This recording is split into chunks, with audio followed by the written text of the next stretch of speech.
దావీదు యుద్ధానికి వెళ్ళవలసిన వాడు. యుద్ధం కెళ్ళకుండా సైన్యాన్ని పంపించి మేడ గది మీద పైన పడుకున్నాడంటండి. మేడ పైన ఒక సాయంకాలం వేళ లేచాడు. ప్రార్థన చేయలేదు. ప్రార్థన చేయవలసిన వ్యక్తి ప్రార్థన చేయడంలో నిర్లక్ష్యం చేశాడు. చూడకూడని ఈ దృశ్యాన్ని చూశాడు.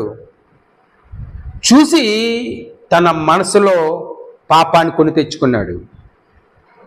కొని తెచ్చుకొని దేవుని పట్ల భయభక్తులు కలిగి, అయ్యో దేవుడు చూస్తున్నాడు ఈ పాపాన్ని అనేది మర్చిపోయి ఆ స్త్రీతో పాపం చేయటానికి ఇష్టపడ్డాడు. పాపం చేశాడు.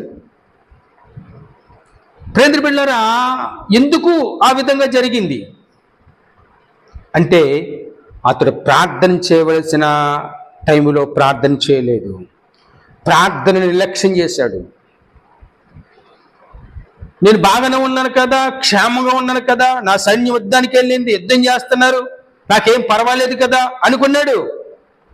ప్రార్థన నిర్లక్ష్యం చేయడం వల్ల అతడు ఎంత భయంకరమైన పాపానికి తలొగ్గడి చూడండి.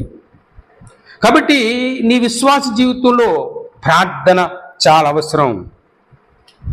వాక్యం చదవడం చాలా అవసరం. ఈ రెండు కూడా మన భక్తి జీవితంలో నిత్యము కొనసాగించాలి. కొనసాగించినప్పుడే నీవు బలంగా ఉంటావు, శక్తిమంతుడుగా ఉంటావు, పాపాన్ని జయించగలవు, లోకాన్ని జయించగలవు, ప్రతి విషయాల్లో నమ్మకంగా ఉంటావు, దేవుని పట్ల భయభక్తులు కలిగి జీవిస్తాం.